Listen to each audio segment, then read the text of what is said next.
podcast where I'm your host, Jim Leo, and joining me today is my co host, Ryan Janot. Ryan, how are you today? Doing well. The weather is kind of holding off for the winter season, which I kind of like. Allowed me to do a lot of stuff around the house and outside in particular. So, spending time with my son, which was amazing. So, yes, I'm doing well. Good, good. Well, you should be excited because today we're talking about a post that you wrote that Hmm. is going to be going out later this week on our website at tvhfinancial.ca and also tvhgroup.ca and through social media. But we want to talk about the blog post and the title Breaking the Silence on Money, Embracing Financial Vulnerability for Growth and Connection. Is that correct? That's the name of the blog post? Yes, Yeah. yeah. It's a spark from some conversations with my partner and I, and just the journey that I've had about vulnerability, and especially when it comes to money. And a lot of the conversations we're having with clients around coaching, I thought it was a great starting point to start again the conversation about money and how we can be more vulnerable about talking about this very taboo subject, and how we can dawn some light and maybe hopefully give some people some tools to start the dialogue with, you know, trusted friends and family, that they're going to be able to have more of a dialogue to help them understand their journey. So, Yeah, it seems to be taboo, or at least growing up for me, it was taboo. I would say lately, maybe not as much. I think that's kind of easing a little bit. Uh, mhm. Part of it's probably social media related. People are talking a little bit more about these things. However, what we see on social media may not be the actual truth as well. I think we're going to talk about that later in the blog post. So, um, Yeah. let's talk about, first of all, the silence and stigma around money and really understanding the fear and the judgment as to why some people may not want to talk about money. They will with a trusted professional, Hmm. potentially, but not necessarily with family members or their close friends. So, why do you think people do feel potentially judged or uncomfortable in talking about money with family and friends? Well, I think you said it right, which was the judgment piece. People are afraid to be judged about how they handle money or that they're making money, and the people around them, really their own trauma with money or what they've learned through education, through their family dynamic, and making sure that that comfort is kind of broken. And again, we'll talk a lot about having a close group of people that are the people that are going to have those conversations with. You're not going to have this conversation with everybody, right? That would kind of ruin kind of the point and maybe potentially put you at harm's way of people potentially being jealous or taking shots at you. And it goes both on whether you're doing well financially or that you're not doing well financially. But it's about cultivating and creating new norms, especially when it comes to the insecurities about what money means to people, right? You know, I talked to clients and people about, money is, and for some people, money is dirty and filthy. Where we try to embrace that money is freedom, right? The freedom to do the things that you want, create experiences that you want, the freedom to open up opportunities that you might not always have. And by helping and having this dialogue with, you know, an advisor like yourself and me, it allows you to understand a little bit more about where those things came from and how we can set you on a path to potentially, um, have more success down the road. So,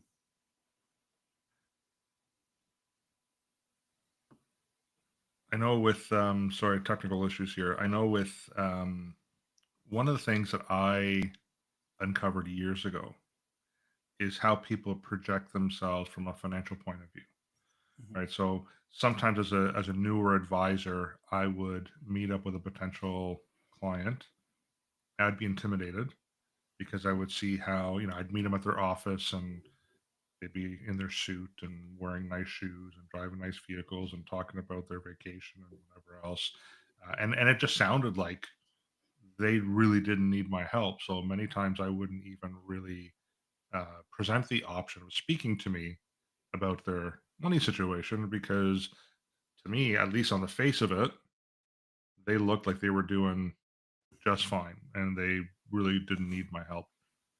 There have been times where some of those people would approach me and ask me if I would come to their home to sit down with their spouse and talk about their financial situation. And then I would go to their home and start to dig into their financial situation, and it's a mess. Mm. And I mean, when I mean a mess, I mean they're literally a month away from not having enough money to make any of their payments. A lot of them had a lot of debt. So they were funding their lifestyle with debt as opposed to money that they actually were earning or had, right? Mhm. Um, and I think some of those people would then speak to their neighbor or their friends or a family member who, again, on the face of it, looked like they were doing really, really well. Mhm. And they were just afraid to speak to them about money because they thought, well, if I kind of expose my situation, maybe I'm going to be viewed as a failure. Maybe there is going to be judgment against me. And unbeknownst to them, the person that they thought would be judgmental of them, they're probably just as bad of a shape as themselves, right? Mhm. So we tend to not talk about money at all, and that starts from really from a family level. Growing up, like I know in my family, we never really talked about money. You know, my mom didn't talk about money. My dad didn't talk about money. It wasn't a conversation that we ever had. Um, where I started to really understand the family finances situation is when we moved up north to Keswick.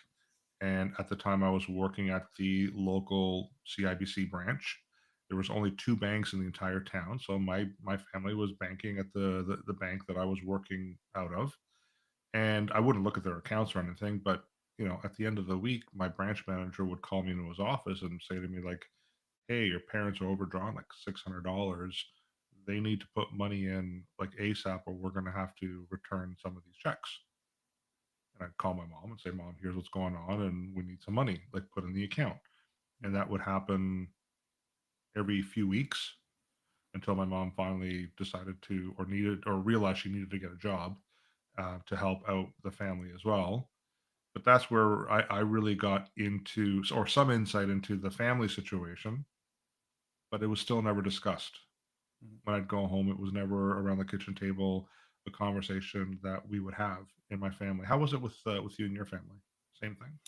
I get the same thing. Not a lot of conversations around money ever really happened. Um, again, the same thing. At some point in our life, my mom goes to work, but we still to this day haven't really had that conversation. And when I look at my son and being able to talk to him about saving versus investing and starting to add those again, we did the podcast about teaching financial literacy to youth, um, and how clients have come and started coming forward and asking for more information, more in-depth things about what I'm doing or what other clients are doing.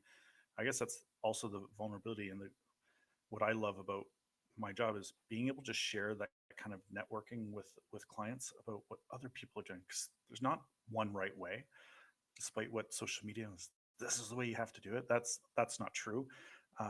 Every family will discover their own way of doing things, and by embracing in the vulnerability, you address some immediate challenges that have paved the way of how you understand money in general. And in the end, I think you become more resilient with your relationship, whether it's kids to parents, partners, certain family members, and you understand what matters the most. So I think through that transparency, you create a stronger bond with that close, tight knit group that you have. Um, you build some resilience with each other when a family's going through tough times. I know we're just talking about financial situations right now, but that can apply to anything when it comes to resilience and overcoming problem solving, right? And that really, again, encourages family to really open up about communication and our communication styles. And communication leads to empathy and compassion towards each other, and again, the group that you have that surrounds yourself. And again, we always look at it as personal growth as a leader and in the industry. So we have ways. One tool that we have is our money mindset quiz, for instance, of trying to understand the dynamic of a family and how each partner sees money and looks at money, and you can gain some better understanding. So I think it's important that families, especially partners, that they sit down and do the quiz, and read up about each other's profiles so you can understand where each other is coming from. And then when you're meeting with us, that's an even deeper and better dialogue. So we have a better understanding, because there's many times that we're in our meetings that we're sometimes a counselor on both sides, right? And again, I will say there's no one right way to do anything. It's about discovering what's best for you and your family, um, and that leads to a lot of power. I feel I've seen it in my leadership over the years of being vulnerable with my journey as a leader, the struggles that I've had, the successes, and I think social media, very much, we will always see people's successes.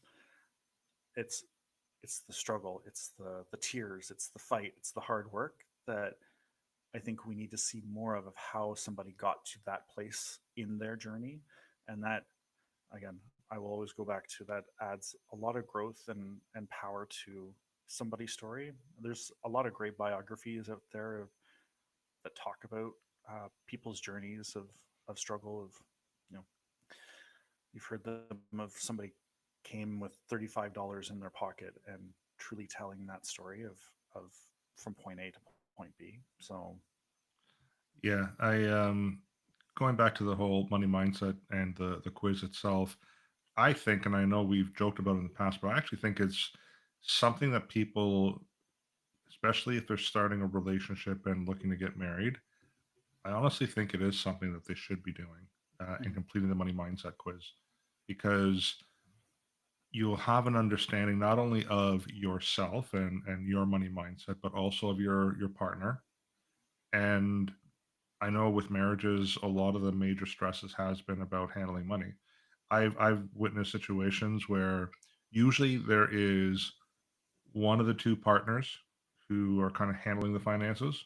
mhm, I've witnessed situations where, and the other one would be kind of blind to what was going on.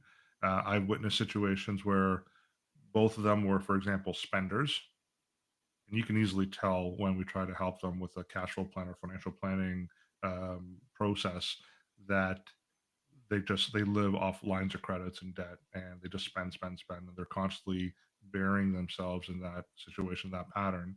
And then you have the other extreme where you have the couple who they both don't want to spend anything. They want to just keep hoarding the money and hoarding the money because they're afraid of losing it. And they kind of miss out on life because they really haven't enjoyed any of their money. And one of them might become ill and all of a sudden pass away close to retirement, and they've missed out on so much, right? So mhm. I think to have an understanding of each partner and how they view money, I think is very important. So I do encourage people to come to our website at tvhfinancial.ca, and you'll see that there is a cash flow uh, uh, tab, and it'll take you to the money mindset quiz, and it's a free quiz, and you'll get the results, and you'll get to have an understanding of what your money mindset is. So I do encourage people to do that. In terms of speaking with your son, I mean, he's 9 turning 10, correct? Yep. How do you talk to him about money? Uh, Not perfect at it by any means. That's Yeah. the first thing, right? But you still talk Uh, about it though, oh which yeah, is better than probably your parents were with you or my parents were with myself, right? yeah. Well, I think the basics is really understanding we all trade our time for money, right? Um, you know, a parent has to go to work, and for most kids, they don't really understand like why a parent is away, but understanding that work is creating opportunities, whether it's putting a roof over your head, going on your next vacation. Um, providing food for the table, things like that. So it starts with some of those basic things of just having those conversations of what money is. And with my son, I often give him physical money, again, old school that way, so he can understand how money leaves and comes back. And we talk about taxes, and how when he sees the price of something, there's a tax on it. Um, and when he's looking to buy something that he wants, that idea of creating that budget for that short term goal and starting to set aside, and how um, he can give money to daddy that can invest, and that investment money will then grow to something more versus savings, which is just kind of sitting there. And I would love to sometime bring him on and pop quiz test him during one of these episodes too, to see in his own words, um, what he sees as money, because there's times that he makes decisions not to spend money because he knows there's a larger goal for himself, right? Whether it's an experience that we want to do together versus spending that $2 or $3 at the cashier line up for a candy or a toy or whatever it is. So that you know at his age, it's just introducing a lot of the concepts for him so he understands. And already he's like, I want to start making money. How do I make money? Whether it's selling my toys that I don't use anymore, or potentially helping somewhere in the community to walk a dog, to make up a little bit of money so he can do the experience that he wants to do. So Yeah, I think with my kids, we what we did was, and I'll use me as the example. Uh, Starting the business, I was gone a lot throughout the week. A lot of times I get home at 9, 10 o'clock at night, so I didn't really see the kids. And of course, they would ask me, or they'd ask Carol, like, "Why is Daddy not here? Why is he always away?" And we would say things like, "Well, Daddy's at work." Well, why do you have to go to work all the time? Now, when I was a kid and I would ask that question, it was, well, because we have to pay the bills. mhm, When you're 5 years old, you don't understand what that really means. So what we would say is, well, when you go to work, you make money. And they understood what money was because we would also exchange the physical dollar bills as well. So they understood what that was. mhm, And we would say, and with that money, that allows us to buy food. So when you want to have dinner and you want your chicken nuggets or whatever else, it's because daddy went to work and made money so you can eat when you're hungry. And we would say things like, when we go and buy, you clothes and your coats and whatever else, it's because daddy went to work to make money to be able to buy those things. So we were very specific mhm, as to why daddy wasn't around a lot and what that really meant, as opposed to just, well, because we have to pay the bills. Kids don't understand that. mhm, So they actually, as they were getting older, like, there were times, and it would touch my heart, where just out of the blue they would hug me and say, "Thank you for working so hard."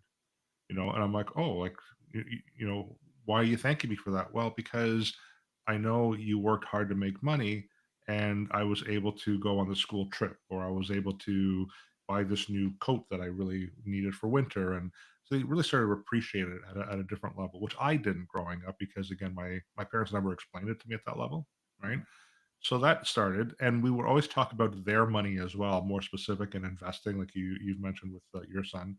But recently, my son would start to ask me about me earning money, how I earn money, and we were driving a few months ago, and he's like, "Dad, would you be upset if I ask how much money you make?"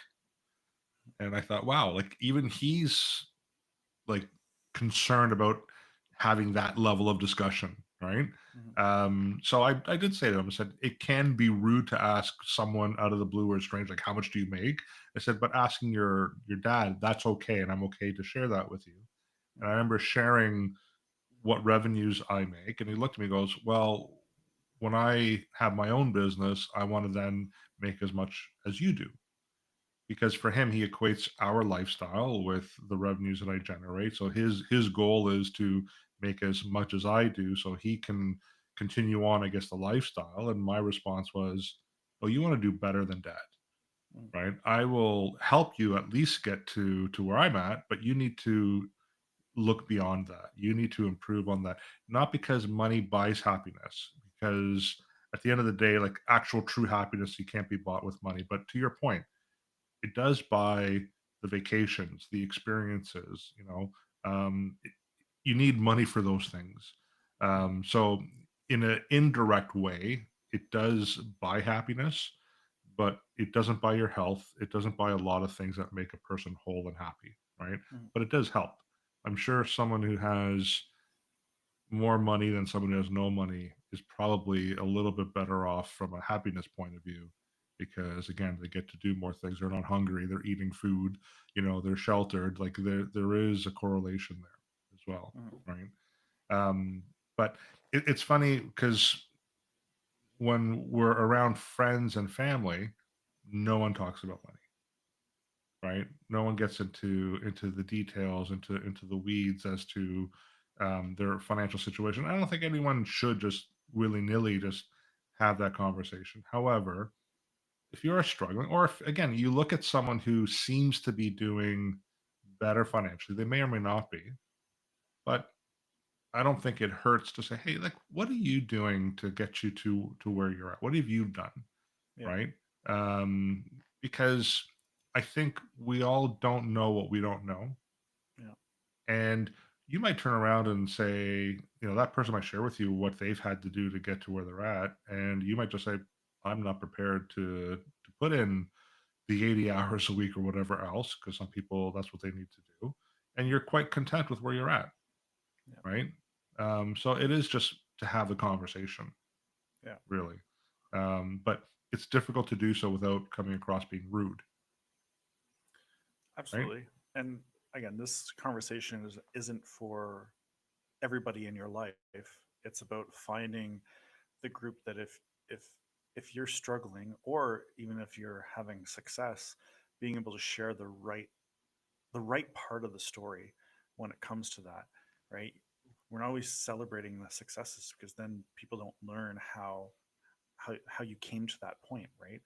And said time and time again is like you can't compare your chapter 1 or 2 to somebody else's chapter 20, right? So there's a lot of chapters that you still have to experience before you can get to that point. And again, being patient with that and having the right mentorship and the right group of people that are going to challenge you along the way and also at the same time help support you in giving you the right tools and resources to make those steps, small steps at a time, right? So Maybe we should start our own little money group, yeah, right? that, Just put together a group of people just to. It's conversational. Maybe there yeah, might be some education behind it, but it's more of just a group of people sitting together. They might be all strangers to each other. Eventually, they may become friends, but yeah, just to talk about money and their money yeah, situation and how one person handles things over another person, right? yeah. So that's something we might have to design and set up as a money, just a money group, right? Money mindset network. And There that's you the go. thing is it's a network, right? It's a network of finding the right people. Not one answer is the right answer, but when you have a group of somewhat like-minded people trying to achieve a common goal, then it opens up conversations and there will be opportunities where people butt heads and that's okay, right? Well, that's why It's I don't okay. think we want like-minded people, right? I think we want Well, people who, because everyone's again is going to have a different opinion, a different method, a different way of doing things, right? So we don't want like-minded people. I'll use Caroline as the example. I'm spontaneous and I spend. yeah. She's not spontaneous and she doesn't like spending her money, right? And I've said this in the past in other episodes, from her, what I have learned, and we're not like minded with our approach with money, what I've learned from her was maybe to be a little less spontaneous, to really ask myself, do I really need this thing that I picked up that I was about to buy? Right. Mhm. It actually happened this weekend. The old Hyde House is closing down after 169 years in business, and 40 years I'd see the commercial say, I should go, and finally I went. And For people who don't know me very well, I'm a bag and wallet fan. That's my thing, right? Mhm. And of course, I walk in, there's like, oh, like it was just wall to wall of wallets and bags and whatever else. And I had to circle the store a few times, to kind of say to myself, do I really need this? Right? Like I already have a whole bunch at home. Do I really need another wallet? And I went across the street and had lunch. I went there with my sister and my brother-in-law, gave myself an hour to really think through a lot of it. But that's what I need to do, right? What I taught Carol was enjoy some of the money. Mhm. Don't just keep hoarding it and putting it in your account. We even have this not really argument, but conversation with our son, mostly because he likes to spend money like dad does. But advisor and I invest it, and the other half is for him to spend however he wants. And then when he wants to spend it on something that maybe is considered frivolous, right? His mom would be like, "Well, don't just keep spending your money. Like, hold on to it." And I'm like, "Well, wait a second. That's why half of it is invested. That's the hold on to it, right? And the other half is for him to spend however he chooses, But we have a difference of opinion there.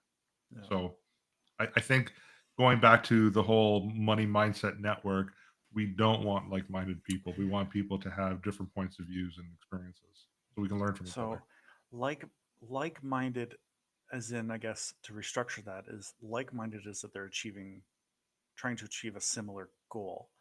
That's the only kind of like-mindedness. Again, Mm, I would say like-mindedness and maybe your values and things like that. And that's about finding the right group of people, hopefully positive and growth mindset, and that are going to be a little bit vulnerable. I take this vulnerability piece. Um, you know, see my library downstairs of books. I have a wide range of books from uh, um, biographies to comic to business to uh, really wellness. And Brene Brown, I'm sure many people have seen the TED Talk that's out there. If you haven't, there's one on vulnerability that I highly encourage. She just talks about the first step being you have to have courage when it comes to this vulnerability step, and the second is compassion for those around you, and finally is you have to have that connection with people. And when those things come together, you have true vulnerability when it comes to the people that are around you, and the sense of community that you can really create with the people that you hopefully care about and that are hopefully striving towards a similar goal as you. Um, I know, you know, social media really paints both a positive and negative. And when writing the blog and thinking about how I wanted to go in the direction too, there's some public figures out there that have really shown their own vulnerability, and of course, in some cases, unintentionally because of the media. But I think there was a large portion of like actors and athletes and stuff will come out and be like, I took the wrong path. I had the wrong advisor. I had the wrong group of people around me. And it really humanizes their financial struggles because it happens to everybody, right? Even if you're on top of the world making a lot of money, you make a few wrong steps, um, it can have a real impact on on you and for those people that follow celebrities. I think it's a real stepping stone as to understanding that one, they're all human too, and that can happen to any of us. But it also highlights a real need for financial literacy, and sports stars especially. I've seen it more with them than anybody, or at least it seems because it's part of my world.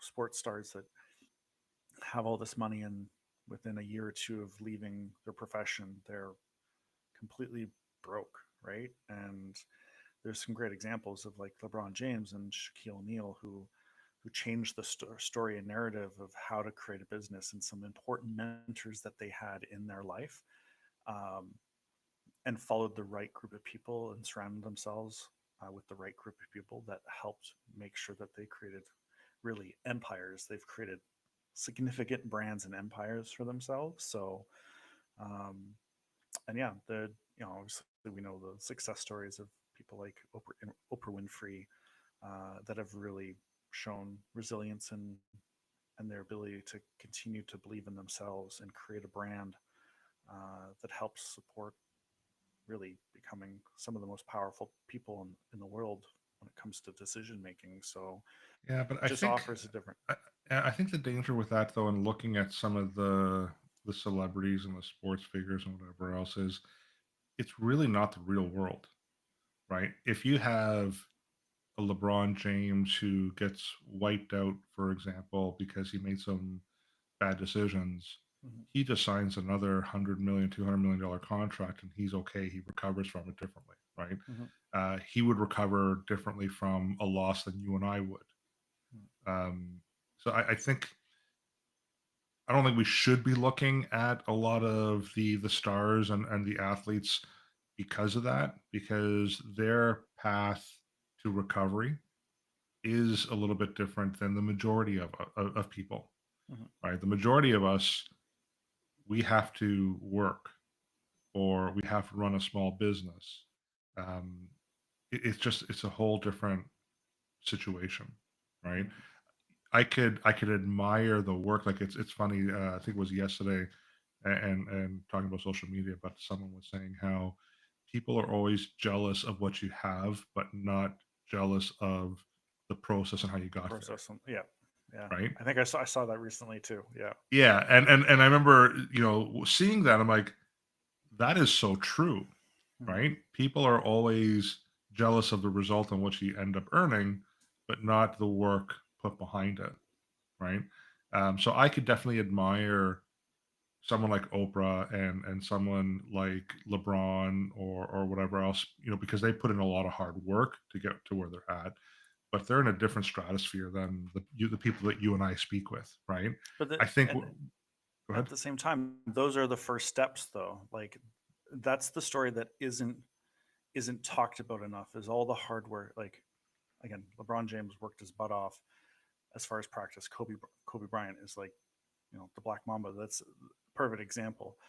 All the small steps that we still don't fully understand that got them to that point. Right now, at this point, I'm using them as a storyline because they put in so much effort. And you alluded to it before, is like somebody, you know, all of our kids will grow up and well, not all of our kids, but some of our kids will grow up thinking they're going to be the next sports star, right? And unless they put in that hard work, like the LeBron James, the Kobe Bryants, or even Oprah Winfrey, things like that, like in the early stages, now we're seeing the end result. And yeah, right now, their story, we may not be able to truly connect with them, but I think of their their origin story, as I make reference to the comic books, but their origin story has all the beginnings of all those things that we're kind of starting to talk about, and we want people to be vulnerable of having a group. If you're not willing to put in the hard work, then then the end result that we are all glitzering, glamoring, and love to see doesn't ever happen, right? So this is our first battle, Ryan, because I'm Battle Royale. there, Good. I mean, there's parts of it that I absolutely agree with. The Yeah. hard work part, like, yeah, like nothing is gonna come to us easily. You have Mhm. to put in the work and the effort, whatever else. But again, using the examples that you're using right now, the one thing that they have that most people don't have is that talent that got them Mhm. there. Because there are a lot of people who work hard. I know a lot of people who work really hard. But if LeBron James or Oprah Winfrey or Kobe Bryant didn't have the talent in this that they possess, the God given talent they possess, they'd be like everybody else, right?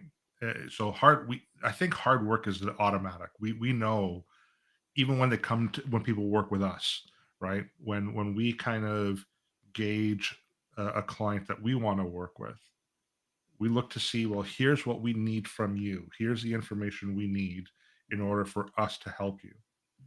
The ones that immediately provide us with all the information that we need, who will book our follow-up appointments right away so we can walk them through the steps in the process, make the recommendation, they follow through with the recommendation, they implement everything. Yeah. They have a higher success than someone who sits there and we're constantly chasing them for information and chasing to book appointments. And they're not willing to put in the 2 hours to gather the data that we need, right? So I think for sure, absolutely, everyone has to work hard at it. But some of us don't have the natural talent to reach the level of a LeBron James or a Wayne Gretzky or whatever else, right? Wayne Gretzky could have, if he didn't have the skill set that he did, he could have ended up being another fourth liner plugger guy, right? But he had a natural skill set. I think if we use sports as the context for us, right, as a comparable, I think the culture of sport is very different. So, for example, you don't hear too many or a lot of bad news stories with NHL hockey players because it seems like from day one, they have people, they build this team of professionals that help them through tax planning, money management, like from soup to nuts, everything. Where from an NFL culture or NBA culture, you do hear more of players who have made all this money and then they lose it all. And I don't know this for sure, but my sense is from what I read and from what I see is they don't quite have the same type of support system to help those players when they all of a sudden win the lottery, because that's essentially what they're doing, right? Is you have someone who's grown up poor all of a sudden making millions of dollars. To them that's a lottery, and now they're blowing their brains out with all the money that they've made, and they lost all their money, right? So I think culture, the sports culture, if we kind of compare those, Mm. I would definitely say to people, follow more of the NHL hockey culture when it comes to how the players are handled with surrounding themselves with professionals. And you talk about this all the time, right?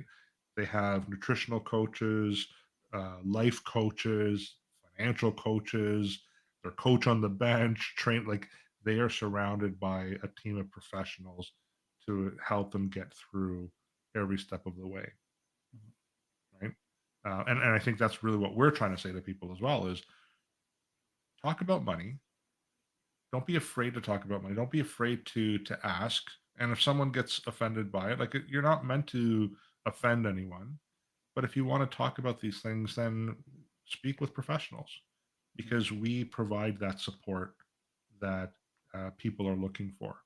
We provide the debt support when it comes to mortgage financing. We provide the tax support, tax planning support through TVH Group and our accounting division. We provide the legal support, the retirement planning support, the cash flow. Like what we're basically suggesting to people is if you are looking for the same level of support that you would see with an NHL player that's surrounded by a team of professionals, then look to us to be that support for you, or as we say, their chief financial officer, their CFO, Mhm. right? Let us, or sorry, the chief family office. That's what we say to people. That's who we could be for people, and we can help them talk about money a little bit differently. We can help them with the dialogue, right? We could be the non-judgmental sounding board. I know how many times we've had clients come to us say, I feel kind of bad, and I know this is bad what I did or whatever. It's like we're not here to judge anyone, right? We're here to help. So share with us what you need to share, the good, the bad, and the ugly. And we're not here to judge you. We're here to help you get back on track Mhm. and make sure that you don't repeat those errors in the future as well. Right. Yep. I feel like that was our first little boxing match there, Ryan. I don't, no. And again, it was a great conversation of different perspectives to understand, and really when it comes to anything that we discuss is like no one way is the right way. There's many different pieces that will help somebody out there understand what it is we're talking about, asking of them. The educational piece, that's another big piece. The hard work takes you so far too, but there's the educational piece. You know, we have the resources, whether it's money mindset ebook, the quiz, our podcast, joining the cash flow solutions process and understanding more in depth your behavior, the coaching that we offer. There's a lot more than just simply hard work. It comes to surrounding yourself with a great team. And part of my blog was really kind of simplifying, and again, it will expand. And I always challenge people to create the network, to create the conversation. And I kind of tried to collectively bring it down to kind of five points, which was obviously everything we've been talking about, like normalizing this kind of financial conversation that we're having. Vulnerability happens only happens with people that we trust, and it takes practice. And you will fumble through it, but it's about taking the small steps, and that builds up your muscle memory through it, right? So, and it's going to be awkward. Even as I typed out the word awkward is awkward for me to type because it looks so weird. So, Yeah. And how the social media plays into this whole process, right? Yeah, because all we see is all the good stuff. For the most part, we see the good stuff, right? I mean, Yeah. it reminds me, social media reminds me a little bit of some of those infomercials. You want to be rich, rich like me, and look at all the boats and cars that I have and the houses and all the girls and whatever else, and then buy my system. Well, Yeah. they made their money from selling the system. They really had Yeah. no system, Yeah. right? And social media is the same. A lot of people are renting a Ferrari, saying, "Hey, look at my Ferrari." It's like, well, it's not your Ferrari. You rented it, right? Yeah. But they're trying to project themselves to be wealthy or successful, right? The majority of the people there that we know, they're not driving Ferraris. They're good old fashioned, everyday, hardworking people who are just trying to build a reasonable lifestyle for themselves, for their family, making sure that they're comfortable when they retire in the future. So we're not here to show people how you can make money so you can buy a Ferrari or mansions and own your own jet plane. That's not who we are. That's not what we're here to do. We're here to just let's have the conversation. Let's talk about money. What are your goals? I know sometimes we talk about needs versus wants, and there's different opinions, and sometimes your position is, well, you don't need that, right? But you want you don't, or you need this, or you don't want that. Like, you and I kind of sometimes have a different opinion of it. Doesn't mean that I'm right or you're right.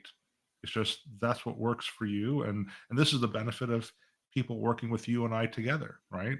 Mhm. It's because we present sometimes different angles from each other, and a person could sit there and say, I can take a bit of each. It makes sense. Or Yep. I relate more to one over the other. I know that when we've had meetings with my partner, John, on the mortgage side, and we talked about financing and retirement and building wealth, sometimes we would have a position, and then he would share his position, and we'd be like, huh, never really thought of it that way. Yeah. Let's explore that a little bit more. Yeah. This is why we need to have the conversation, the dialogue, Yeah. because we'll learn from each other. Yeah. Right. And Just that just goes don't listen to your partner or your neighbor who says, go and put all your money in Bitcoin. Just don't Yeah. do that. Yeah. Right. Well, and this is the second part, which is sharing those stories, sharing those personal Yeah. stories that help understand. And then the third was educating and empowering people through financial literacy. We have the tools to be able to help support. As I said, the podcast, you can reach out to me about talking about different books that I've read, because I have a library downstairs that we use, and just really, there's a lot of great information out there if you find it in the right places and programs that help the financial literacy. And just as we've talked about right now, is just challenging each other's beliefs and making it talk about money, and that's simply is what it is, right? And not only challenging, but challenging negative beliefs. I think that's part of the mindset piece, right? Is by simply believing I'm not good with money, is a negative belief that just perpetuates the same feeling, right? The same with people's feeling. well, money is evil, money is dirty. That is just perpetuating the challenge of that negative belief, which, as I've learned with the universe, will continue, right? And that continues on to the group that we have. And then the fifth and final was finding a supportive financial community. And as you said, starting a network, starting maybe a community, a discussion of people that are looking for a like-minded goal, Mhm. but not necessarily like-minded, that will help encourage and prioritize what is most important with your financial journey, right? And there's lots of mentorship opportunities out there. We have our coaching with cash flow that we offer people too, that really helps individuals and groups. Again, sometimes we jokingly say we go through couples therapy with couples when we go through this journey too, but we offer this to financial groups too. I know there's groups of teachers that are looking to find our support in this and the financial journey that we're helping not only themselves but their students too. So find those right communities out there. So Yep. So I'm not. We're gonna wind this up shortly here. I'm not a big book reader. I'm definitely doing a lot more audiobooks now. I'm better at listening than I am at reading. But some of the books that I did read that I do encourage people to at least consider if you're looking for some education. And I'm not making any money from making these recommendations. There's no sponsorship. This is just me saying these books helped me kind of shift my mindset. One of them was Rich Dad Poor Dad, the original. yep. That definitely shifted my way of thinking. So, something to consider. Anything from Warren Buffett, quite honestly. Hmm. How he started his history. How he became the Warren Buffett of today. Anything related to Warren Buffett, I've read a few of his books, and it's something to consider. Uh, Ben Graham, I believe, is another one. I forgot the title, but also I believe there's some connection there with Warren Buffett as well. So those are just some that I would encourage people to consider to either read or listen to. Hmm. Um, Ryan, I know you're a reader and you have a library of books. Do you have a top two or three that you'd like to recommend? Uh, Rich Dad Poor Dad would have been one of the very first books I read. Um, Anthony Robbins has a new book that I can't think of the name of right now, uh, but there's also one called The Psychology of Money, and then there's a book called Mindset, and it works through a lot of other things besides just finances, but it's just mindset of life. And I still am reading this book ongoing because forever trying to grow when it comes to my own mindset and supporting my son, my family, my friends, clients, things like that. So yeah, financial vulnerability is like probably one of the biggest things that I see. I've always joked about the financial wellness circle. Out of people's wellness, the financial side doesn't seem to be taken care of. But I think one of my final thoughts is really like looking back on your life many years from now. Um, would you determine that the struggle you're currently wrestling with right now, was it worth it? And know that it's your call to make how you want to change it. So um, yeah. Awesome. Well, I think it's time to put another one to bed here, Ryan. So if you're looking for some additional information, again, look out for Ryan's blog post. It is going to go out later on this week. So we will be posting that across social media. We do also send it out through our newsletter, our Money Mindset Mastery newsletter. So if you'd like to register for that, let us know and we can add you to our newsletter list as well. But look for us at tvhfinancial.ca, tvhgroup.ca. We can be emailed at financial@tvhgroup.ca. Ryan, I'm going to Don't say do the it. number Don't do six it. four Okay, seven good. seven two seven 4668, And obviously, again, all the social media platforms on YouTube, podcast, Facebook, Twitter, LinkedIn, Instagram, and finally TikTok. So, Ryan, looking forward to getting this blog post out. I think it's something that people should definitely be reading as a starting point. Yeah. to educate themselves. And I encourage everyone to reach out to us if they have any questions or just want to talk about money. And who knows, we might end up starting a money mindset networking group, just so we can get together, however often we need to, and ask about money and what people do and what each other does about money. So, Yeah. anything else you want to add to that, Ryan, before we shut her down? Perfect. Let's shut her down. Thanks. Awesome. All right. Thanks. And until I think next week, we're going to have another episode. So look out for that as well. All right. Take care, everyone. Yep.